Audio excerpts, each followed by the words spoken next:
কয় টাকা কমাই দিছে, 6 মাস চালাইছে। এর ভিতরে 8টা বাদে সবই ডাইরেক্ট দেন হইয়া একবারে গরম করে একবার মেয়া 8টা ওরা সিন্ডিকেট করে ভাই শোনা যায়? আপনি শুনতে পান?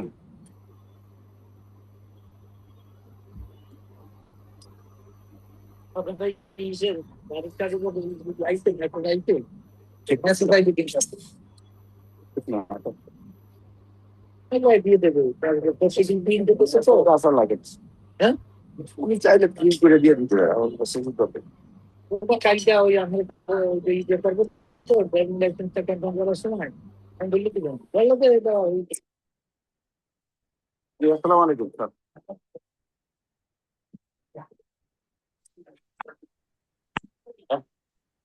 জি, আপনি আমাকে শুনতে পাচ্ছেন? জি ভাই, আসসালামু আলাইকুম। বাসায় আসসালামাইকুম। জি, আমি ওয়ালাইকুম আপনাকে 24 ডিজিটাল নিউজের পক্ষ থেকে শুভেচ্ছা জানাচ্ছি।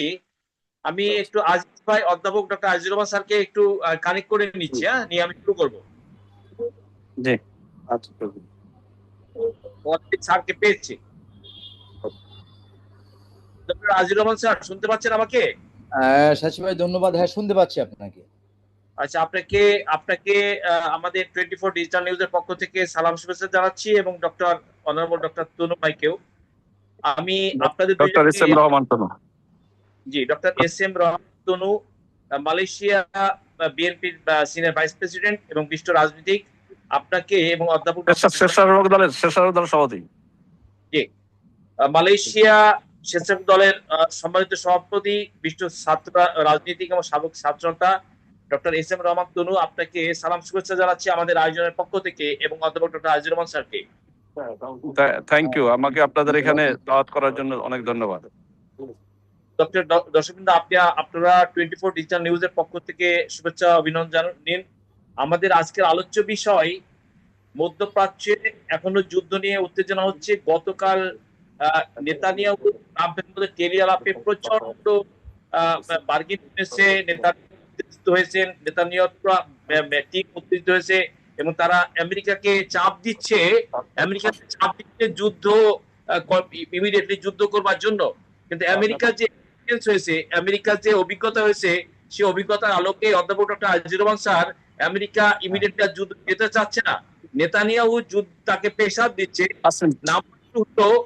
আমাদের সাম্প্রতিক সময় বাংলাদেশে শিশুদের উপর নির্যাতন, ধর্ষণ, হত্যার মাত্রাটা বেড়ে গেছে। এতে কি নৈতিক অবক্ষয়টা প্রচন্ড ভাবে ধস নেমেছে।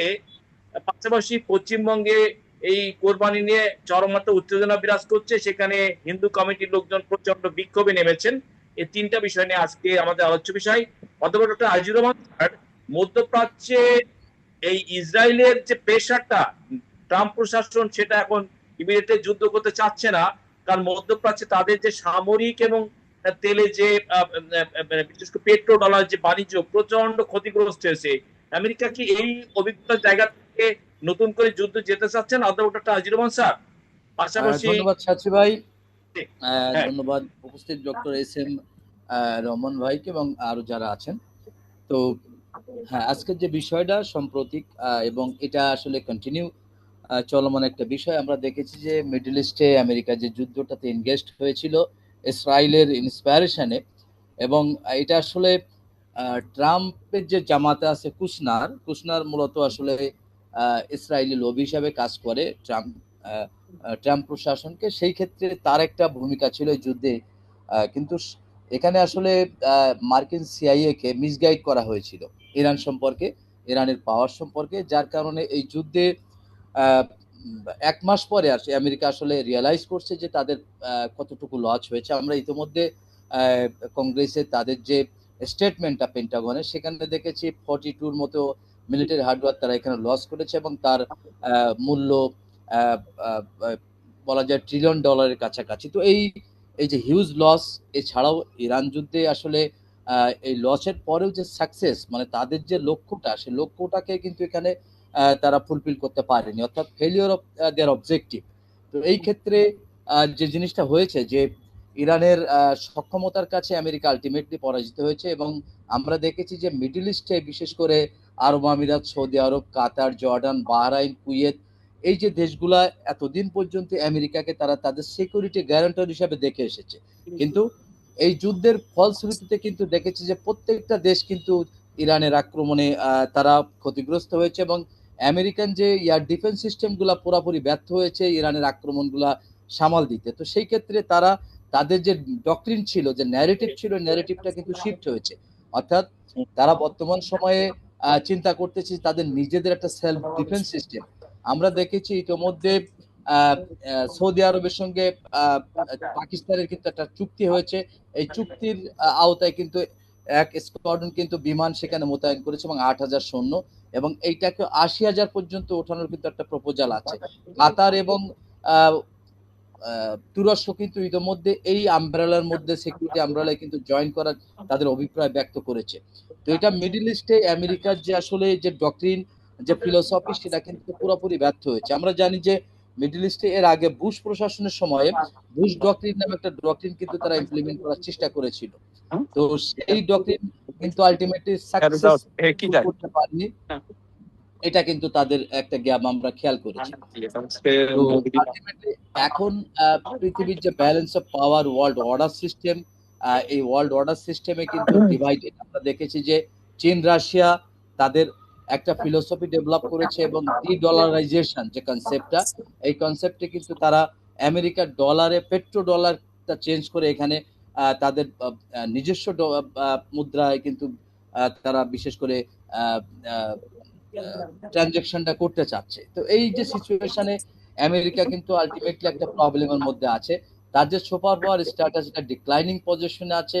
চীন, রাশিয়া এক্সিস, এবং এখানে আরো কিছু দেশ, বিশেষ করে মিডল ইস্টের দেশগুলা তাদের ইন্টেনশন এই ব্লকের মধ্যে জয়েন করা। তো আলটিমেটলি ট্রাম্পের যে ডিসিশন এই মিডল ইস্টে বিশেষ করে ইরান হামলাটা, এটা আমেরিকান যে পজিশন, সুপার পাওয়ার স্ট্যাটাস, এটা ডিক্লাইনিং একটা মোডে নিয়ে গিয়েছে, যার কারণে আমেরিকার জনগণ, এবং আমরা অলরেডি জেনেছি যে আমেরিকা পেট্রোলের দাম অনেক বেড়ে গিয়েছে এবং এই যুদ্ধের কারণে, যার কারণে তার জনপ্রিয়তা যেমন ডিক্লাইন করেছে, সাথে সাথে ওয়ার্ল্ড স্টেজে আমেরিকার যে পজিশন, আমরা দেখেছি যে আমেরিকার যে ন্যাটো জোট আছে, ন্যাটো জোটের কিন্তু এখানে সম্মতি ছাড়াই যুদ্ধটা স্টার্ট করেছিল, এবং ন্যাটো কোনো দেশের কিন্তু সম্মতি এখানে ছিল না যে যুদ্ধটাতে, যার কারণে আমেরিকা আরো বেশি বিপদে পড়েছে। এবং অলরেডি ফ্রান্স এবং জার্মান কিন্তু এই যুদ্ধে ভেটো দিয়েছে, এবং আমরা দেখেছি স্পেন, ইটালি তাদের বিমান ঘাঁটিগুলো ব্যবহার করতে অস্বীকৃতি জানিয়েছিল আমেরিকান বিমানের জন্য। তো আলটিমেটলি আমেরিকা এখানে ব্যাকফুট সিচুয়েশন আছে। আর ইরানের কিন্তু এখানে সাপোর্টে আমরা দেখেছি উত্তর কোরিয়া, চায়না, রাশিয়া কিন্তু সাপোর্ট দিয়েছে। ইতিমধ্যে আমরা দেখেছি সৌদি আরব একটা ইরানের সঙ্গে চুক্তির জন্য চেষ্টা করছে, যে যাতে তাদের অনাক্রমণ চুক্তি, এবং এখানে শুধুমাত্র আরব আমিরাতকে কিছুটা ম্যানেজ করতে পেরেছে ইসরায়েল। কিন্তু আমরা আজকের পত্রিকাও দেখেছি যে নেতানিয়াহু এবং ট্রাম্পের মধ্যে একটা বিরোধ চলতেছে, কারণ নেতানিয়াহু এটাকে বারাক ওবামাকেও একইভাবে কিন্তু ইন্সপায়ার করেছিল ইরানে হামলার জন্য, বাইডেনকেও করেছিল, কিন্তু তারা কিন্তু ট্রাম্পে পা দেয়নি। এটাতে ট্রাম্প পা দিয়ে কিন্তু আসলে মারাত্মক একটা ভুল করেছে। ট্রাম্প মনে করেছিল ভেনেজুয়েলায় যেভাবে তাদের প্রেসিডেন্টকে ক্যাপচার করতে পেরেছিল তাদের যে স্ট্র্যাটেজিতে, সেম হয়তো ইরানকে হয়তো তারা ক্যাপচার করতে পারবে, এবং এখানে হয়তো রিজিউম চেঞ্জ করার একটা পসিবিলিটি আছে। কিন্তু আলটিমেটলি সেটা ট্রাম্প শুধু সাকসেসফুল হয়নি, এখানে ট্রাম্পের যে লস এবং তার যে স্টার্ট আছে কিন্তু ব্যাপকভাবে ডিক্লাইন করেছে। যে ইরান যে একটা কন্ডিশন দিচ্ছে লেবাননে ইসরায়েলের স্ট্রাইকটা এটা থামানোর জন্য, কিন্তু আমেরিকা তো এই ব্যাপারে মানে শক্ত কোনো রূপ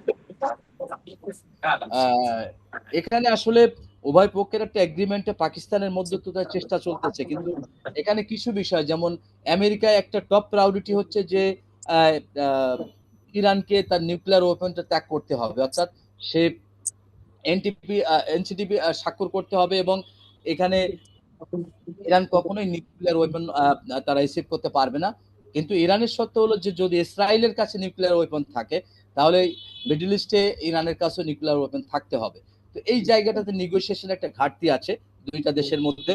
এবং হরমুজ প্রণালী, যেটা ইন্টারন্যাশনাল একটা চ্যানেল, এই চ্যানেলের উপর অনেকগুলো দেশের ডিপেন্ডেন্স, এবং আমরা জানি পৃথিবীর পেট্রোলিয়ামের 25% এই রুট দিয়ে পাস হয়। তো সেই ক্ষেত্রে এখানে যেমন ইরান টোল বসিয়েছে, এবং এইটার এগেনস্টে কিন্তু আমেরিকা, কারণ আমেরিকা এবং ইউরোপের দেশগুলাও যার কারণে এই কয়েকটা বিষয় নিয়ে তাদের মধ্যে কিন্তু একটু তারা ডিভিশন আছে। তো আলটিমেটলি বাকি সত্যগুলাতে তাদের মধ্যে আহ, আহ, মোটামুটি একটা এগ্রিমেন্ট হয়েছে। তো এই দুইটা হয়তো এটা মিনিমাইজ করার চেষ্টা চলতেছে দুইটা দেশের মধ্যে। এবং এই চুক্তি যদি না হয় তাহলে সবচেয়ে বিপদে পড়বে ইউরোপের দেশগুলা। যার কারণে কি ইউরোপের মারাত্মক একটা ডিপেন্ডেন্সি আছে মিডল ইস্টের উপরে। যার কারণে সেখান থেকে একটা প্রেসার আসতেছে এটা মিনিমাইজ করার জন্য। সাচি ভাই। আমি আপনাকে স্টেপ বাই স্টেপ পর্যায়ে নিয়ে দেবো। ডক্টর এস এম, আপনি রাজনীতি এবং মানে বিশেষ করে আপনি প্রবাস রপ্তানি ব্যবসায়ীর সাথে সম্পৃক্ত। আমাদের বাংলাদেশে যদি নতুন করে ইসরায়েল প্রেসার দিয়ে আমেরিকাকে যুদ্ধের দিকে ঠেলে দেয়, তাহলে মধ্যপ্রাচ্যে ডক্টর এস এম রহমত তনু, মধ্যপ্রাচ্যে আমাদের যে বিশাল শ্রমিক 80 লক্ষ মানুষ সেখানে কাজ করে, নতুন করে যদি যুদ্ধের দিকে ইসরায়েল আবার ঠেলে দেয় সাথে, তাহলে মধ্যপ্রাচ্যে আমাদের প্রবাসী সেক্টরে যে বিশাল বড় নেটওয়ার্ক আছে তনু, পাশাপাশি মালয়েশিয়া এখন জট খুলে নাই, সেক্ষেত্রে আপনি মানে বিশেষ করে ম্যানপাওয়ার সেক্টরের বিষয়ে আপনাদের একটা অবজারভেশন কি? নতুন করে যদি যুদ্ধের সমীকরণে আমেরিকা জড়িয়ে যায়, তাহলে বাংলাদেশে আমাদের এই সমস্যার উপরে কি প্রভাব পড়তে পারে? ডক্টর এস এম রহমত তনু। জি, বিসমিল্লাহির রহমানির রহিম। আপনাকে ধন্যবাদ। নজরুল ইসলাম সাচি ভাই, আপনাকে অনেক ধন্যবাদ আমাকে এখানে আপ্যায়ন করার জন্য। হ্যাঁ, এখানে একটা যেহেতু যুদ্ধ একটা জিনিস যেটা কখনো সংগঠিত হলে সারা পৃথিবীর বিভিন্ন জায়গায় এর প্রভাব পড়বে, কম আর বেশি প্রভাব পড়বে। তবে একটা জায়গা আপনাকে জানতে হবে, সেটা হচ্ছে মালয়েশিয়া এমন একটা জায়গা যেখানে মালয়েশিয়া ওই সৌদি আরবের দিকটাকেও ফলো করছে না, আমেরিকার ওই দিকটাকেও অতটা প্রভাব ফেলবে না। কারণ মালয়েশিয়ার নিজের যে তেলটা মালয়েশিয়া নিজে তৈরি করছে, মালয়েশিয়ার একটা তেল আছে যেটা যদি কোথাও দিয়ে তেল না আসে তাহলে মালয়েশিয়া চলতে পারবে। এবং মালয়েশিয়া যে বলয়ের মধ্যে আছে, বাংলাদেশ মালয়েশিয়া যে বলয়ের ভিতরে আছে, এটা যুদ্ধের ভিতরে অনেকটা পড়ছে না। সুতরাং মালয়েশিয়ার ক্ষেত্রে অতটা প্রভাব পড়বে না। কিন্তু হ্যাঁ, সৌদি আরব বা কাতার বা কুয়েত, বাহরাইন, এই ক্ষেত্রে কিছুটা প্রভাব পড়বে। আমরা বাংলাদেশে জানেন যে আমরা বাংলাদেশের প্রাইম মিনিস্টার বলেছে যে 1.5 থেকে 2 বছরের মধ্যে আমরা 1.5 কোটি মানুষকে দেবো, আপনার কর্মসংস্থান করব, সেটা দেশে এবং বিদেশে। সুতরাং আমাদের একটা টার্গেট আছে যে 2 বছরের ভিতরে অন্তত কম হলে 40 লক্ষ লোককে আমরা বিদেশে আপনার কর্মসংস্থান ব্যবস্থা করব। সেক্ষেত্রে আমাদের একটা টার্গেট আছে, আমরাও চাবো যাতে করে আমরা কারোর সাথে বিরোধে বা যুদ্ধে না জড়ায় যাই। তবে একটা কথা আপনাকে জানতে হবে যে আপনার ট্রাম্প যে ওয়েতে হাঁটছে, সেই ওয়েতে যদি ট্রাম্প এখনো আরো সামনে আরো আগাবার চেষ্টা করে, তা ট্রাম্পের অনেক ক্ষতি হবে। সুতরাং যদি মনে করেন আমেরিকার যে রাজনীতি, আমেরিকা যে বারবার যে 5 বছর বা 10 বছরের জন্য তারা যে 8 বছরের জন্য তারা যে ক্ষমতায় আসে, তারা খুব চিন্তা ভাবনা করে আসে।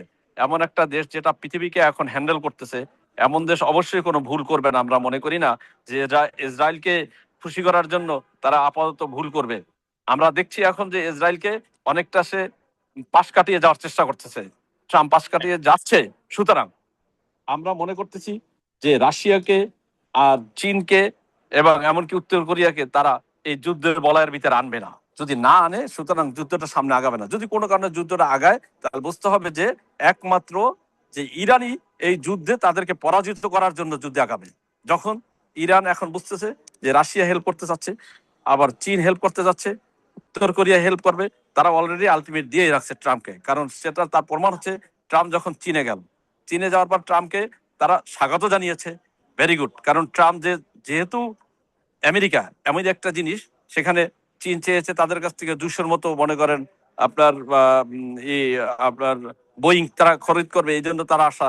এবং সেটার কোনো এখন পর্যন্ত কোনো হয় না, আপনার কোনো চুক্তি কিছুই হয় নাই।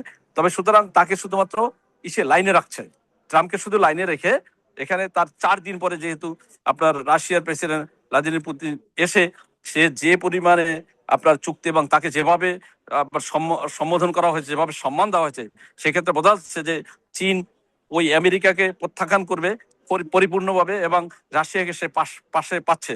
কারণ রাশিয়া বলেছে, চীন তোমাকে আমি সারাটা বছর যত পরিমাণ তেল যা লাগে, যত রকমের ব্যবসা লাগে, আমি তোমাকে ব্যবসা দিব। সুতরাং রাশিয়া তার যে অর্থনৈতিক যে প্রবলেমটা হবে সেটা সে কাটিয়ে উঠবে। আর চীনও এখানে তার যে সুযোগ সুবিধা সেটা পেয়ে যাবে। সুতরাং রাশিয়া চীন যে যে ব্যবসায়িক যে লেনদেনটা হবে সেটা হবে খুবই মজবুত। এই মজবুত লেনদেনে আপনি মনে করেন যদি কোনো কারণ উত্তর কোরিয়া একটু হেল্প করতে চায়, তবেই এই তিনটা শক্তি পরাশক্তি যখন এক হবে, এবং যদি আপনার 20% যদি মনে করেন ইরানকে সাপোর্ট করে, তবে আর কখনো ট্রাম্প আর এই যুদ্ধে জড়াবে না আমি মনে করি, যদি বুদ্ধি থাকে। আর যদি যুদ্ধে জড়ায় তবে তাদের অনেক ক্ষতিগ্রস্ত হবে। ইতিমধ্যে মধ্যপ্রাচ্যের সব সামরিক ঘাঁটি তো বড় ধরনের ক্ষতিগ্রস্ত হয়েছে, এবং তেলের যেটা যে কানেক্টিভিটি সেই জায়গাতে বড় ধরনের হিট করেছে ইরান, এবং ইরান তার সক্ষমতাটাকে প্রমাণ করেছে। বলুন। জি, আপনার এখন মধ্যপ্রাচ্যে যে যে জায়গায় আপনার ইরান তার যে আঘাত এনেছে, মধ্যপ্রাচ্য এখন চাচ্ছে কিছুটা নমনীয় হয়ে ইরানের সাথে থাকার জন্য, যদিও প্রত্যক্ষ পারতেছে না, কিন্তু পরোক্ষ তারা আপনারা হয়তো দেখবেন কাতার ওদিনকারও কাতার বলেছে যে আর এই ওই আমেরিকার সাথে আর নেই, সে চেষ্টা করতেছে ভিতরে ভিতরে থেকে ইরানকে অনেকটা সাপোর্ট করার জন্য। সুতরাং আমরা মনে করতেছি যে এখন ইসলামিক রাষ্ট্রগুলো যেভাবে হোক আপনার প্রত্যক্ষ বা পরোক্ষ, হয়তো প্রত্যক্ষ পারছে না, পরোক্ষভাবে তারা ইরানকে সাপোর্ট করে যাচ্ছে। সুতরাং আর ইরান তো ইরান অর্থনৈতিক দিক থেকেও অতটা শক্তিশালী না হলেও কিন্তু তারা সমরাস্ত্রে অনেক শক্তিশালী, এবং বিশেষ করে ইসলামিক রাষ্ট্রগুলো, বিশেষ করে মধ্যপ্রাচ্যের ভিতরে ইরানকে পাশ কাটিয়ে যাওয়ার মতো শক্তি কারো অন্তত মধ্যপ্রাচ্যের সৃষ্টি হয় না, আর হবেও না। যেখানে আপনি দেখেন আপনার দুবাই, যেখানে কাতার অনেক ধনী একটা দেশ, অনেক শক্তিশালী দেশ তারা অর্থনৈতিক দিক থেকে, কিন্তু তারা সমরাস্ত্র অত শক্তিশালী না। সুতরাং তারা চেষ্টা করবে যে ইরানের সাথে কোনো ধরনের বাদাবাদি মারামারি না করে, যাতে করে তারা শান্তিতে বসবাস করতে পারে। কারণ তাদের এখানে প্রচুর টুরিস্ট, এবং টুরিস্টের থেকে তারা 15 থেকে 20% তাদের হচ্ছে যে অর্থনৈতিক যে টাকা সেটা টুরিস্ট থেকে আসে। সুতরাং এই জায়গাটাকে হয়তো তারা আর কখনো বাধাগ্রস্ত করবে না আমরা বলে মনে করছি। সুতরাং যদি ট্রাম্প এখানে যদি আবার সেই যুদ্ধে জড়িয়ে যায়, ট্রাম্পের ভুল হবে, কারণ ট্রাম্প এই যুদ্ধে সে জয়ী হতে পারবে না। আপনি ধরুন ভিয়েতনামের কথা ভাবেন, ভিয়েতনামে এত দূর থেকে একটা ছোট্ট দেশ, সেখানে ভিয়েতনামের সাথেও কিন্তু আমেরিকা হেরে গেছে। সুতরাং এটা হচ্ছে যে সমর কৌশল, যার সমর কৌশল যত স্ট্রং হবে সে ততই ভালো করবে। আমরা মনে করছি যে ইরান যেভাবে হোক তার সমর কৌশল অনেক ভালো, তা না হলে এই এতদিন পর্যন্ত যুদ্ধ চলছে তাদের সাথে, ইরানকে অন্য অন্য দেশ হলে কত আগে ভ্যানিশ করে যেতে পারতো, কিন্তু ইরান তো এখনো তাদেরকে আর পাত্তাই দিচ্ছে না। সুতরাং আমরা মনে করি যে মুসলিম যদি এক থাকে, সমস্ত মুসলিম, তা আমেরিকার মতো একটা দেশ হয়তো কিছুই করতে পারবে না। আমরা চাই না আমেরিকার বিরুদ্ধে কোনো কথা বলতে, কিন্তু যারা মনে করেন সন্ত্রাসী তার বিরুদ্ধে আপনি কথা বলবেন। দেখেন আপনি ওই জায়গার কথা বাদ দেন, বাংলাদেশেও যদি কোনো সন্ত্রাসী হয় তাহলে দেশের সরকার তার বিরুদ্ধে আছে, সে যদি তার দলের লোক হয়, চাঁদাবাজ হয়। সুতরাং আপনাকে বুঝতে হবে কি যে পৃথিবীর বিভিন্ন দেশে যে যেভাবে হোক সন্ত্রাসের পক্ষে মানুষ প্রাথমিক থাকলেও একসময় সন্ত্রাসের পক্ষে কাজ করে না, যেটা আমেরিকার সন্ত্রাস। এবং তারা একটা ফ্যাসিস কান্ট্রির মতো, বাংলাদেশ ফ্যাসিস কান্ট্রির মতো একটা দেশ, যা জি, যারা অন্যায়ের পক্ষে, ন্যায় এবং অন্যায় একটা কথা আছে, মানে ন্যায়সঙ্গত বা ন্যায়ের পক্ষে মানুষ পৃথিবীর এখন অনেক নৈতিক রাষ্ট্রের অবস্থান নেই, অন্যায়ের পক্ষে অনেক রাষ্ট্রই অন্যায্যের পথে অবস্থান নেই না। ইউরোপের অনেক দেশ আমরা স্পষ্ট দেখেছি, তারা স্পষ্ট বার্তা দিয়েছে আমরা এই অন্যায় দেশের সাথে যুদ্ধকে সমর্থন করতে। জি জি জি জি আপনার আপনার কথা আমি বুঝতে পেরেছি, জি, আপনার কথা বুঝতে পেরেছি, ভেরি গুড। কারণ ইউরোপ তো চাচ্ছে তাদের তেল সব আসে অর্থাৎ আপনার মধ্যপ্রাচ্য থেকে, তেল তো আর আমেরিকা দিচ্ছে না। আমেরিকা তো তেল শুধু সংগ্রহ করে, সে কাউকে দেয় না, দেওয়ার চেষ্টাও করে না। সুতরাং মধ্যপ্রাচ্যে যদি তেল না আসে, তো হরমুজ প্রণালী যদি বন্ধ করা হয় তবে ইউরোপ বন্ধ হয়ে যাবে। সুতরাং যদি কোনো কারণে আবার সেই হরমুজ প্রণালীকে যদি বন্ধ করে দেয়, অর্থাৎ তারা ট্যাক্স না নেয়, ইরান ট্যাক্স না নিয়ে বন্ধ করে দেয় কিছুদিনের জন্য, আর 3 মাস যদি বন্ধ করে দেয়, তবে ইউরোপ কখনো আমেরিকার পক্ষে আর থাকবে না, কোন অবস্থা থাকবে না। ন্যাটোর যে একটা পার্ট, সেই পার্টটার থেকে ইউরোপ চলে আসবে। একসময় আপনারা জানেন যে ইউরোপে কিন্তু আলাদা ডলার করার, আলাদা ইউরোপীয় ডলার চলবে, কোনো ডলার ইউরোপে চলবে না, এরকম তারা চেষ্টা করেছিল, এবং সেটা ইংল্যান্ডের সেটা বন্ধ হয়ে গেছে। তা নাহলে ইউরোপ চেষ্টা করেছিল যে তাদের ইউরোই চলবে, তাদের দেশে কোনো ডলার চলবে না। সুতরাং যদি এভাবে হয়, ইউরোপ তো স্বয়ংসম্পূর্ণ কান্ট্রি, এতগুলা দেশ নিয়ে একটা আপনার সেঞ্জিং, আপনি মনে করেন ইউরোপ ইউরোপ ইউনিয়ন কি একটা ছোট জায়গা? আমেরিকার মতো এরকম একটা বা দুইটা দেশকে তারা যে কোনো ওইতে ঘাল করে নিতে পারে তারা, কিন্তু তারা নিচ্ছে না, কারণ তারা সভ্য জাতি। ইউরোপ অবশ্যই সভ্য জাতি। আমেরিকা যদি বলে থাকে যে আমরা সভ্য এবং আমরা হিউম্যান রাইটস এর দেশ, নো, অবশ্যই নয়। আপনি ইংল্যান্ডকে হয়তো বাদ দিতে পারেন না, ইংল্যান্ড অবশ্যই। এখানে ডক্টর এস এম রহমান তনু প্রথম বিশ্বযুদ্ধে 1 কোটির পর মানুষ মারা গেছে, দ্বিতীয় বিশ্বযুদ্ধে 8 কোটি মানুষ মারা গেছে। যুদ্ধ, বড় ধরনের যুদ্ধ মানে মানুষের জীবনের প্রাণের সংহার, সম্পদ নষ্ট, বিশ্বে একটা চরম অস্থিতিশীল অবস্থার মধ্যে। আপনি থাকুন, আপনার আলোচনাকে আমরা সামনে এগিয়ে যাচ্ছি। আমি আমরা প্রথমে আমরা ওয়ান সেকেন্ড শেষ করে দেবো। আমার তো মিটিং আছে, অনেক একটা মিটিং আছে, আমি শেষ করে দেবো। এই যে পৃথিবীতে কেউই যুদ্ধ চায় না, শান্তি চায়। সুতরাং আমরাও চাই না, যুদ্ধ চাই না, ইরানও যুদ্ধ চায় না, কেউই যুদ্ধ চায় না, আমরা শান্তি চাই। কিন্তু শান্তি যদি মনে করেন অনায়াসে যদি শান্তি ফিরে না আসে, আর যদি আপনার জীবন নাশের হুমকি আসে, তখন আপনি কি করবেন? তো যুদ্ধ করবেন। ইরান যদি তার শান্তি ফিরে না আনতে পারে, তারা যদি তার পিছনে লেগেই থাকে, ইরানও তো যুদ্ধে যাবে। তখন দেখা গেল যে আপনার সেই আপনার আরব দেশগুলো, তারপরে আমেরিকা, আদার যারা ইউরোপ বা এর কাছাকাছি যারা আছে, তারা অবশ্যই ক্ষতিগ্রস্ত হবে এবং সেখানে যুদ্ধে জড়িয়ে যাবে। যুদ্ধে জড়িয়ে গেলে আবার সেই হয়তো দেখা গেল 8 কোটি না, এখন দেশে আরো মানুষ বেড়েছে, হয়তো 10 কোটি যাবে, হয়তো 2 কোটি যাবে, 3 কোটি যাবে, যাবে তো। সুতরাং প্রাণ নাশ কেউই চায় না, কারোই কাম্য না, আমরাও চাই না। সুতরাং আমরা চাই যে শ্যামের সুবুদ্ধি উদয় হোক এবং এই যুদ্ধ থেকে সে বিরত থাকুক। আল্লাহ জি, হাফিজ। আমি আমি আরেকটা মিনিট আপনার 1 থেকে 2 মিনিট চাইবো। এই যে সাম্প্রতিক সময়ে ঢাকা, চিটাগংয়ে শিশু মেয়ে বাচ্চাদের উপরে মানে তাদের জীবনটাকে নাশ করা হচ্ছে, ধর্ষণের মাত্রা বেড়ে গেছে। এই ওকে, নৈতিক অবক্ষয়ের জায়গা থেকে জাতিকে রক্ষা করার উপায়টা কি আছে? সেক্ষেত্রে ধর্মীয় শিক্ষা সংস্কার এবং আইনি বিধির পরিবর্তন হওয়া কি সময় দাবি করতেছে? সাম্প্রতিক এখানে অনেক এখানে এখানে একেবারে বড় ছোট্ট একটা কথায়, ধর্ষণ ছোট একটা কথা, কিন্তু এই জিনিসটা অনেক বড়। কিভাবে বড়?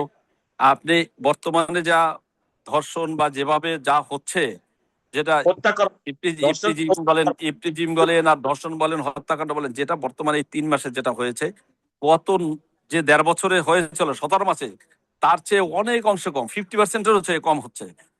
একটা দেশে 18 কোটি 20 কোটি মানুষ, এই প্রবলেম হতে থাকবে। কিন্তু আমরা কখনো কাম্য না যে এখানে আপনার মানুষ ধর্ষিত হোক, এটা কাম্য না। আমরা যেহেতু বাংলাদেশ জাতীয়তাবাদী দল একটা শক্তিশালী বাংলাদেশে একমাত্র গণতান্ত্রিক দল, সুতরাং বাংলাদেশ জাতীয়তাবাদী দল যেহেতু ক্ষমতা তাদের হাতে আল্লাহ রাব্বুল আলামিন দিয়েছে, তারা যেহেতু 2 সংখ্যাগরিষ্ঠ এই সে ভোটে যেহেতু তারা হয়েছে এবং সরকার গঠন করেছে, সুতরাং বাংলাদেশ জাতীয়তাবাদী দল অবশ্যই এটাকে আপনি রুখবে এবং কখনো এটা হওয়ার সম্ভাবনা। আইন ও বিধিতে, যেমন একটা মুসলিম দেশ, আমাদের ধর্ম আছে, কোরআন আছে, আইন ও বিধি যদি সময় দাবি করে পরিবর্তনের, কারণ সোসাইটি থেকে বলছে যে তাকে আপনার অন্ধকারে ফাঁসি দিলেই এটা সমাজে মানুষ মানে এই যারা করছে এই ক্রিমিনালদের, এদেরকে থামানো যাবে না। সেক্ষেত্রে আইন বিধি পরিবর্তন করে প্রকাশ্যে এখানে পাবলিকের সামনে পানিশমেন্ট আসতে হবে, পাবলিকের এটা সামনে হয় না, এটা পাবলিকের সামনে পানিশমেন্ট আপনারা বলতে পারেন সময়ের দাবি হতে পারে, মানুষের দাবি হতে, কিন্তু পাবলিকের সামনে আপনি যদি মনে করেন একজন মানুষকে খুন করেন বা একজন মানুষকে কোপাই হত্যা করেন, দেখা গেল এইটা হবে আরো মনে করেন অসামাজিক। আপনি সামাজিক কাজে আছেন, আইনকে আরো কঠোর করেন। এই যেমন এখন বলছে যারা ধর্ষণ করবে তাদের জন্য ফাঁসি। সুতরাং কি হলো, যদি আপনি ধর্ষণ করলে তো ফাঁসি হবেই, এটা যদি সে বুঝতেই পারে এবং আইনটা যদি পরিপূর্ণ কার্যকরী হয়, তাহলে এইটা আর ঘটবে না। আপনি যে ঘটবে না তা না, আপনি ঘটার পরিমাণ 1%, 2%, 5% হয়ে যাবে, যেটা এখন মনে করেন দেখা গেল 10% আছে, এক সময় ছিল আরো 50%। এখন আওয়ামী লীগের সময় প্রচুর হয়েছে, যেটা জানতো না। কারণ বর্তমানে যারা মব সৃষ্টি করতেছে, মনে করেন আপনার জামাতের লোকজন বিভিন্ন রকম মব সৃষ্টি করতেছে, সুতরাং তারা কি করতেছে, তারা চেষ্টা করতেছে তিলরে তাল বানানোর জন্য। এখন আজকে যেটা ঘটেছে, 2 দিন আগে যেটা ঘটেছে, এটা অবশ্যই দুঃখজনক। আমরা চাই না এই ধরনের ঘটনা আরো ঘটুক, কিন্তু যারা ঘটায়ছে আমরা দেখেছি পেপার পত্রিকায়, এটা হচ্ছে যে জামাতের কর্মী এবং জামাতের নাকি ইলেকশনের সময় তারা এই লোকটাই দিয়েছিল। আবার আপনি দেখেন এখন অবশেষে জামাত এখন বিচার চায়। বিচারটা কিন্তু এর আগে চাইতে পারতো, যখন আমরা বিএনপির লোক যখন বলে নাই বা চুপ ছিল যে এটা জামাতের কিছুই না, তখন তারা এখন বিচার চাওয়া শুরু করছে। কিন্তু তারা প্রথম দিন থেকে কিন্তু এই 2 দিন পর্যন্ত কোনো শব্দকার নাই, কারণ জানে এই লোকটা তাদের। আমরা কোনো কথা বলি নাই, আমরা মনে করেছি একজনের মানে আপনার যে অপরাধী যে কোনো দলের হতে পারে না, অপরাধী মানে অপরাধী, তার অপরাধের জন্য সে একজন দলকে আপনি করবেন, দোষী সাব্যস্ত করবেন, এটা হয় না, আমরা করি নাই। কিন্তু এখন দেখেন জামাত আজকে এই মাঠে গতকালকে আজকে নেমে গেছে, বলতেছে এখনই তাদের ফাঁসি দিতে হবে। বিচার তো একটা সময় সাপেক্ষ ব্যাপার, 2 দিন বলেন, 3 দিন বলেন, 4 দিন বলেন, এটাকে করে নিতে হবে তাকে। তো বিচার তো এইভাবে হয় না, তাই না? বিচার তো আমার হাতে, আপনার হাতে, প্রাইম মিনিস্টার হাতে না। প্রাইম মিনিস্টার অর্ডার দিতে পারে, এই ধরনের জিনিস হইলে আইন পাশ করে দিতে পারে। বিচার হচ্ছে আলাদা এবং বিচার হচ্ছে দিয়া একেবারে স্বাধীন সত্তা একটা জায়গা। এটা আদালতি কার্যক্রম, আদালতি ফাংশন। জি জি আইন আর আদালতে ফাংশন, যেটা আইন এটা থেকে আদালত থেকে আপনাকে এটা আরো একটা ম্যানেজমেন্ট উদাহরণ দেই, উদাহরণ দিই ব্রাদার। আর একটা উদাহরণ দিচ্ছি, মনে করেন গত এই যে মনে করেন আওয়ামী লীগের সময় অনেক লোকই তো মনে করেন গত ইন্ডিপেন্ডেন্ট গভর্নমেন্টের সময় অনেক লোকই জেলে গেছে। জেলে যাওয়ার পর এখন লোকগুলো আবার বেরোয় যায় না, এখন বেরোয় গেছে তারা কেন?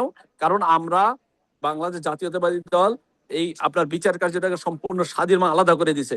তারা যার যের মতো যদি সে প্রমাণ দিতে পারে সে ইয়ে হচ্ছে আপনার জামিন হচ্ছে, আবার যদি প্রমাণ দিতে পারে সে আবার জেলে যাবে। এইখানে আমরা কোনো বিশেষ করে এই দল প্রাইম মিনিস্টারের তারেক রহমানের যে দল, এই দল কখনো কোনো অবস্থাতে আমরা বিচারকে এবং মনে করেন আইনের শাসনকে আমরা আমাদের হাতে তুলে নেওয়ার কোনো চেষ্টা করি না, এটা তার নিজস্ব গতিতেই চলতেছে। সুতরাং যেহেতু এইটা একটা একেবারে বিশেষ করে পল্লবীতে যেটা ঘটেছে এটা একেবারে নিদন্ত জঘন্য কাজ, আমরা এটা ঘৃণা জানাই, এবার তীব্র নিন্দাও জানাই, এবং এর যত দ্রুত 2-4 দিন বা 7 দিনের ভিতরে, যেহেতু প্রাইম মিনিস্টার বলেছে 7 দিনের ভিতরে বিচার কার্য সম্পন্ন করবে, সুতরাং দ্রুত যাতে করে এর বিচার সুবিচার হয় এবং এই যে এই ধরনের কাজ করছে তারা যাতে করে তাকে ফাঁসির কাজটা দ্রুত ভিত্তিতে তাকে জুলাই তাকে মৃত্যুদণ্ড দেওয়া হয়। এবং আমি মনে করি এখানে আরো একটা জিনিস আছে, তার যে বউ, তার বউকে শাস্তি দেওয়া দরকার, কারণ এই মহিলা যদি তাকে ডেকে না নিত তাই প্রবলেমটা আর হতো না। সুতরাং তারা দুজনেই সাইকো, দুজনে হচ্ছে যে আপনার হচ্ছে যে গিলা বলে হচ্ছে যে আপনার পাগল, এরা হচ্ছে দুজনেই পাগল এবং অ্যাডাক্টেড যে কোনো। সুতরাং এদের এদের বেঁচে থাকার, বাংলাদেশ বেঁচে থাকার কোনো অধিকার নাই। এরা হচ্ছে যে আপনার এই ধরনের কাজ তারা একটা না আরো করে গেছে, এর আগেও তারা নাটোরে জেলে ছিল। সুতরাং তারা এটা হচ্ছে যে করে যাচ্ছে, মনে করছে এখানেও পার পেয়ে যাবে, কিন্তু জানে না যে বর্তমানে তারেক রহমান বাংলাদেশের প্রাইম মিনিস্টার, উনি এটাকে টলারেন্স করবেই না, কোনো অবস্থাতে না, যে কোনো কাজই উনি করবে না। সুতরাং ওরা শাস্তি আমি হবে। আর 1-2 মিনিট আপনার সাথে চাচ্ছি, আপনাকে ব্যস্ত পেয়েছি। আপনি খুলনা মানে দক্ষিণাঞ্চলের জেলার মানুষ, এই যে শুভেন্দু অধিকারী আছে হঠকারী সিদ্ধান্ত দিচ্ছেন, গরু কোরবানির পরে 14 বছর বয়স হতে হবে, এখানে হিন্দু কমিউনিটি তারা বড় বিপদে পড়ে গেছে। লক্ষ লক্ষ হিন্দু ব্যবসায়ী যারা এই সিজনে গরু বিক্রি করে, সেখানে মুসলিম কমিউনিটি অলরেডি গরু কেনা মানে স্টপ সিদ্ধান্ত নিয়েছে, তারা ছাগল বা অন্য কোনো উপায়ে কোরবানি দিবে। এই আচ্ছা, হঠাৎ করে আপনি এসে কি জানেন আগে যখন মমতা ব্যানার্জি ছিল, এর আগের বার যত বছর পর্যন্ত মমতা ব্যানার্জি ছিল তখন চেষ্টা করেছে মমতা ব্যানার্জি সাধারণ গরিবের পাশেই ছিল। এখন যারা আসছে তারা তো আর ভোটে আসে নাই, ওইখানকার ভোটে আসে নাই। সুতরাং এটা মুদির লোক তো চায় মুসলমানকে ধ্বংস করার জন্য। আর আপনি তো জানেন ফ্যাসিস্ট সরকারের লোকজন ওখানে আছে, তারাও তো চাবে বাংলাদেশে যাতে করে বাংলাদেশ অর্থাৎ মুসলমান যাতে করে না থাকতে পারে, ভালোভাবে চলতে না পারে। এটা তাদের জন্য এটা দীর্ঘমেয়াদী পরিকল্পনা। আপনি দেখেন না, মাঝে মাঝে দেখবেন মুসলমানদের ধরে মেরে ফেলায়, ই করে ফেলায়। আপনি গরু কোন রকম কোরবানি তো ভালো, গরু খেতেও দেয় না। এখন তো কোরবানি দিবে তো একটা দূরের কথা, খেতে দেয় না। অ্যাটলিস্ট তাদের গরু যদি কোরবানিতে না দিতে দেয়, তাদের গরু তো অন্য দেশে বিক্রি করতে দিতে হবে। সেটাও যেহেতু বিক্রি করে দিচ্ছে না, আর আমরা তো ওদের মানে চাবো না যে ধন্যবাদ। বল। পাশাপাশি আওয়ামী লীগের লোকজন সব তো এখানে অফিস করতেছে পলিটিক্যাল, তারা কি এই শুভেন্দুকে ব্যবহার করে আমাদের গভর্নমেন্ট যা বিএনপি গভর্নমেন্টের উপরে কিন্তু এইটা কেন, মানে এইটা বর্ডার এইটা এইটা এইটা কেন, এই একটা না তো, তারা তো চাচ্ছেই। বর্ডার অপারেশন দিয়ে এই ধরনের একটা গভর্নমেন্টের উপর একটা বাড়তি চাপ সৃষ্টি করার জন্য আওয়ামী লীগের লোকজন কি সেখানে ওটা মনস্পেসি করতে পারে? হতে পারে আওয়ামী লীগ তো চাবেই। আওয়ামী লীগ তো চাবে এখন জামাতকে বেশি করে লিলিয়ে দিয়ে সরকারকে পতন ঘটানোর চেষ্টা করবে। এবার আওয়ামী লীগ আবার এখানে মাঠে চলে আসবে, এই সমস্ত কাজ তারা করতেই পারে। তাদের তো কোনো নাই, চরিত্র নাই। আপনারা জানেন ফেসিস্টের কোনো চরিত্র নাই, এরা ছিল না চরিত্র। সুতরাং এটা একেবারে সাধারণ চিন্তা, একেবারে সাধারণ চিন্তার কারণ আপনি বর্তমানে যারা জামাত যারা আছে, তারা 1971 সালে তারা অন্যায় করেছে, লাখ লাখ মা বোনদেরকে ইজ্জত নিয়েছে, আপনার 30 লক্ষ মানুষের মানে জীবন কেড়ে নিয়েছে। তারা তো সবসময় জন্য অন্যায়ের টুপি মাথায় দিবে, অন্যায়ের পক্ষে থাকবে, ন্যায়ের বিপক্ষে থাকবে। তারা হতেই পারে, তারা ভিতরে গোপনে কি করছে আমরা জানি না। আমরা জানি যে যখন আওয়ামী লীগের সময় তারা তো লুঙ্গির তলেই ছিল অনেকটা, সুতরাং তাদের হতেই করছে। আমি যেটা বলতে চাচ্ছি, আপনার আসামে বিজেপি, ত্রিপুরায় বিজেপি, পশ্চিমবঙ্গে বিজেপি, ত্রিমুখী বিজেপি, যেটা আপনার গত 1.5 বছরে ভারতীয় বিজেপি গভর্নমেন্ট একটা কোণঠাসা অবস্থা, বাংলাদেশের সাথে রিলেশনশিপটা একটা ব্রেকডাউনের পর্যায়ে চলে গেছিল। সেক্ষেত্রে তাদের ত্রিমুখী অবস্থান, সেক্ষেত্রে বাংলাদেশ গভর্নমেন্টকে একটা ক্রিটিক্যাল পজিশনে ফেলে দিয়ে ইন্ডিয়া মুখী করবার বলতে পারেন ফাদার আওয়ামী লীগের ফাদার হচ্ছে বিজেপি। সুতরাং ফাদার যদি কিছু বলে শুনতেই পারে, আবার ফাদারকে যদি মনে করেন সন্তানরা বলে আবার এটা করতে হবে, করতেই পারে। এটা স্বাভাবিক। এটা একেবারে বিচারের আপনার বিবেকের মধ্যেই আপনি চিন্তা করতে পারেন যে হ্যাঁ, করতেই পারে তারা। বাংলাদেশকে ট্যাপে ফেলানোর জন্য, বাংলাদেশের সরকারের ট্যাপে ফেলানোর জন্য ত্রিমুখী না, চতুর্মুখে সারা পৃথিবীতে যারা আছে তারা বিভিন্ন জায়গা থেকে এটাকে করতে পারে, আপনি ব্যবহার করতে পারে। আপনি এগুলো তো লবিস্ট হয়, পৃথিবীর বিভিন্ন দেশের লবিস্ট তৈরি করে মানুষ, টাকা দিলেই লবিস্ট তৈরি হয়। ঠিক আছে, এই সরকারের পতন করার জন্য তোমার পলিসি কি, এই পলিসি, তুমি এই পলিসি ব্যবহার করবা। আবার আর একটা দেশে বললো কি তোমার এইটা ঘটানোর জন্য তোমার কি করতে হবে, এই পলিসি ব্যবহার করা। এই লবিস্ট নিয়োগ করা হয়, তো সরকার পতনেরও লবিস্ট আছে। সুতরাং হতে পারে তারা লবিস্ট নিয়োগ করতে পারে, তাদের কাছে তো লাখ লাখ হাজার হাজার লাখ লাখ কোটি টাকা। সুতরাং তারা যা কিছু করতে পারে, এটা আমরা অবিশ্বাসের কিছু না। বিএনপি গভর্নমেন্টকেও রেড অ্যালার্ট মানে পজিশনে থেকে এটাকে অবজারভেশন করা এবং বিএনপি মানে ফরেন পলিসিটাকে সেভাবে সামনে রাখা, নাকি সামনে হতে পারে, কিন্তু কিন্তু কিন্তু এটা হবে না, কারণ বিএনপি কে যদি তারা একেবারে দুর্বল মনে করে সেটা হবে না। আমরা মানুষদেরকে ভালোবাসি, তাদেরকে দেশকে ভালোবাসি। আমরা চাই না কোনো অরাজকতা সৃষ্টি হোক, কখনো চাই না। সুতরাং তারা যেটা করবে তারা করতেই পারে। সুতরাং এইটা বিএনপি হইতে দিবে না, কখনো হতে দিবে না। বিএনপি অবশ্যই যখন বিএনপি দেখবে যে তারা অনেক বেশি মাথা উঠে গেছে, তখন যে অন্যায় করবে তার শাস্তি হবে। আমরা এখনো মনে করেন একেবারে ফুল গণতান্ত্রিক পদ্ধতিতেই আছি। তারা ন্যায় অন্যায় মানুষের সমালোচনা করতে পারবে, গঠনমূলক সমালোচনা করবে। আপনার একজন আরেকজনের সমালোচনা করবে, এইটাই হচ্ছে যে গণতন্ত্রের সৌন্দর্য। গণতন্ত্রের সৌন্দর্য আপনি বজায় রেখে যা কিছু করতে পারেন, সমস্যা কিছু নাই। কিন্তু আপনাদের করতে গিয়ে কোন অবস্থাতে যদি একটা দেশের সরকারকে পতন ঘটানোর চেষ্টা করে, সেটা তো আমরা মেনে নিব না, আর এটা হতেও পারে না। জি, আপনাকে ধন্যবাদ, কৃতজ্ঞতা আমাদের সাথে যুক্ত হওয়ার জন্য ডক্টর এস এম রহমান তনু। আমরা নিয়ে আলোচনা আছি। দর্শকবৃন্দ, আপনারা আমাদের প্রোগ্রামটা দেখবেন, কমেন্টস করবেন। আমাদের 24 ডিজিটাল নিউজের পক্ষ থেকে আপনাকে আবারও শুভেচ্ছা, কৃতজ্ঞতা জানাচ্ছি। এ পর্যায়ে অধ্যাপক ডক্টর আজিজুর রহমান স্যার, আমি কি একটু লিভ নিতে পারি ব্রাদার? জি, আপনাকে থ্যাঙ্কস। আগামীতে আবার দেখা হবে, কথা হবে এই প্রত্যাশা। আসসালামু আলাইকুম। ডিজিটাল নিউজের সঙ্গে ছিলাম এতক্ষণ ডক্টর এস এম রহমান তনু কথা বললেন আমাদের বাংলাদেশের ভৌগোলিক রাজনীতি, সাম্প্রতিক বিষয়ে কিছু ঘটনা এবং আমেরিকা ইরান যুদ্ধ পরিস্থিতি নিয়ে। অধ্যাপক ডক্টর আজিজুর রহমান স্যার, আপনি আমাকে শুনতে পাচ্ছেন? জি, ডক্টর আজিজুর রহমান শুনতে পাচ্ছেন? হ্যাঁ, শুনতে পাচ্ছি। বিষয়টা হলো, আমরা এখানে আসি, এই যে আমাদের ত্রিপুরা, এদিকে আসাম, এদিকে পশ্চিমবঙ্গ বিজেপি গভর্নমেন্ট পলিটিক্যাল জায়গা থেকে বিএনপির সাথে বিজেপি গভর্নমেন্টের সাথে একটা মানে আন্তর্জাতিক ভূ রাজনীতিতে একটা দৃষ্টিভঙ্গিগত পলিসির দিক থেকে একটা ব্যবধান রয়ে গেছে। সেক্ষেত্রে বাংলাদেশ যাতে নিজের মতো করে সার্বভৌমত্বের জায়গাতে ঘুরে দাঁড়াতে না পারে, তিস্তা ব্যারেজ না দিতে পারে, তিস্তা বাঁধ পদ্মা ব্যারেজের দিকে না যেতে পারে, সেক্ষেত্রে বিজেপি কি এই তিন দেশের প্রাদেশিক সরকারকে ঢাল হিসাবে কি সেখানে ব্যবহার করার চেষ্টা করতে পারে? আসাম, ত্রিপুরা, পশ্চিমবঙ্গ এই বিএনপি সরকারকে একটা নাজুক একটা ক্রিটিক্যাল মোমেন্টের মধ্যে ফেলে দিয়ে এই তিস্তা বাঁধ পদ্মা ব্যারেজের দিকে না যেতে পারে এবং চীন নির্ভরতার দিকে বিএনপির অবস্থান যাতে মানে এই নির্ভরতার জায়গা থেকে একটা দূরত্ব জায়গায় রাখার একটা পলিসি বিজেপি গভর্নমেন্ট প্রাদেশিক সরকারগুলো একজনে নিতে পারে? ধন্যবাদ সাচি ভাই। আসলে আমরা যদি বাংলাদেশ ভারত এই বিষয়টা চিন্তা করি, তাহলে আমাদেরকে একটু শুরু থেকেই কথা বলতে হয়। 56 বছর বাংলাদেশ স্বাধীন একটা দেশ হিসাবে আছে, কিন্তু বাংলাদেশ এই স্বাধীন দেশে কিন্তু স্বাধীন পররাষ্ট্রনীতিতে আসলে চলতে পারে নাই।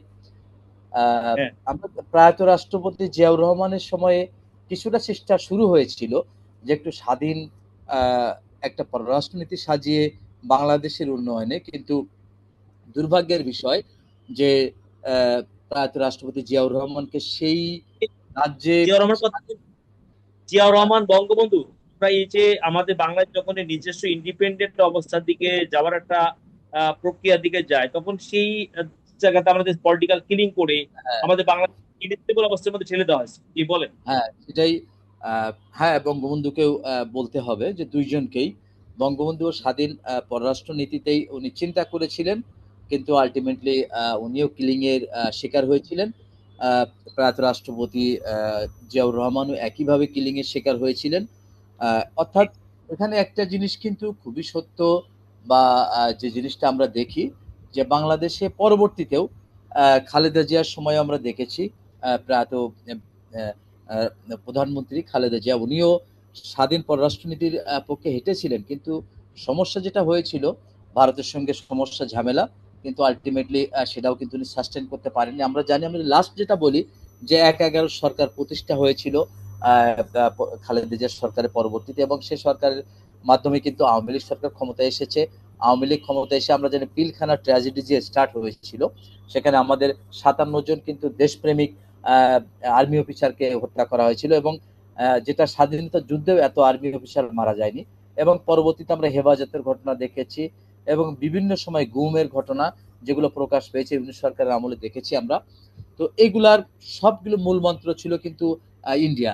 এবং আমরা শ্রীলঙ্কার গার্ডিয়ানের একটা নিবন্ধনে আমরা পড়েছি যে বেঙ্গল টাইগার এন্ড রকেজ, এই শব্দটা দিয়ে কিন্তু গার্ডিয়ানে 2013-14 সালের একটা রিপোর্ট, এই রিপোর্টে আমি সেটা পড়েছি যে ইন্ডিয়ার একটা ব্লু প্রিন্ট ছিল বাংলাদেশকে আসলে একটা প্যারালাইজড দেশে পরিণত করা, এবং কখনোই যেন বাংলাদেশ নিজের পায়ে দাঁড়াতে না পারে এবং বাংলাদেশকে ডিপেন্ডেন্ট করা, এটা ইন্ডিয়ার আসলে শুরু থেকে, বাংলাদেশ শুরু থেকেই এ পর্যন্ত সেই পলিসি ছিল। এবং তারা সবচাইতে তাদের ট্রাস্ট পলিটিক্যাল পার্টি হলো আওয়ামী লীগ। এই জন্য তারা আওয়ামী লীগকেই কিন্তু কোনো ঘুরে ফিরে ক্ষমতায় আনার চেষ্টা করেছে বিভিন্ন সময়ে। এবং লাস্ট আমরা দেখেছি যে 15 ইয়ার্স কিন্তু আওয়ামী লীগের সাপোর্টেই ইন্ডিয়া ছিল, এবং যে ফেক ইলেকশন গুলো অ্যারেঞ্জ করেছিল আওয়ামী লীগ, সেগুলোতে একমাত্র ইন্ডিয়ার সাপোর্ট ছিল। তো সেই ধারাবাহিকতা আমরা দেখি যে 24-এর গণ বিপ্লব বা এটা সেকেন্ড রেভলিউশন, সেকেন্ড লিবারেশনও বলা হয়। এরপর ইউনূস সরকার আসার পরে কিন্তু ইন্ডিয়া অত্যন্ত অস্বস্তির মধ্যে পড়ে, কারণ ইউনূস সরকার একটা স্বাধীন পলিসির দিকে এগিয়ে যাচ্ছিল। যদিও বিএনপির মধ্যেও কিন্তু কিছু ইন্ডিয়ার এজেন্ট আছে নিঃসন্দেহে, এবং তাদেরও অ্যাক্টিভিটিস কিন্তু আসলে সরকার যাতে ইন্ডিয়াপন্থী থাকে। কিন্তু তারেক রহমানের আমি কিন্তু ক্ষমতায় আসার পরে বিশেষ করে এর মধ্যে সবচাইতে উল্লেখযোগ্য কয়েকটা ঘটনা যা দেখেছি, একটা হলো পাকিস্তানের সঙ্গে গোয়েন্দা চুক্তি যেটা হয়েছে, এবং আমরা দেখেছি পদ্মা ব্যারেজ প্রজেক্ট যেটা একনেকে অনুমোদন হয়েছে, এবং তিস্তা ব্যারেজের ব্যাপারে উনি কমিটমেন্ট করেছেন জনগণকে, এটা উনি স্টার্ট করবেন, এবং এটা, এবং ওনার প্রথম বিদেশ সফরটা চীন হচ্ছে। তো এটা নিঃসন্দেহে বলা যায় যে উনি একটা স্বাধীন পথ বেছে নিয়েছেন, যে বাংলাদেশ ফার্স্ট ওনার যে নীতি, সেই নীতিতে উনি হাঁটার চিন্তা করেছেন। যার কারণে কিন্তু হঠাৎ করে এইগুলো একসঙ্গে আসার পরে আপনি দেখেন যে পরপর অনেকগুলো ধর্ষণ হচ্ছে, বিভিন্ন জায়গায় খুন, ধর্ষণ, রাজধানী, এগুলো যদিও অনেকে কোনো পলিটিক্যাল পার্টিকে আসলে ব্লেম করা হচ্ছে, কিন্তু এর পিছনে আমরা যদি খুঁজে দেখি তাহলে রোয়ার হয়তো একটা কানেক্টিভিটি দেখতে পাবো। কারণ তাদের মূল উদ্দেশ্য হলো বিএনপি যদি স্বাধীনভাবে দাঁড়িয়ে যায় এবং অ্যাক্টিভিটিস করতে পারে জিয়াউর রহমানের খালেদা মতাদর্শে, তাহলে ইন্ডিয়ার যে প্রেসক্রিপশন, যে ন্যারেটিভ, সেটা চেঞ্জ হয়ে যাবে। এই জন্য বিএনপিকে অস্থিতিশীল করার জন্য কিন্তু একটা গ্রুপ এখানে, এবং তারা রোয়া সাপোর্টের একটা গ্রুপ কিন্তু চেষ্টা, আপনি ইদানিং নিউজ পেপারে বা টক শোতে দেখেন শেখ হাসিনার ফিরে আসা। শেখ হাসিনা কিভাবে ফিরে আসবে? একজন ফ্যাসিস্ট যে 2000 লোকের মতো মানুষকে মেরে ফেলেছে,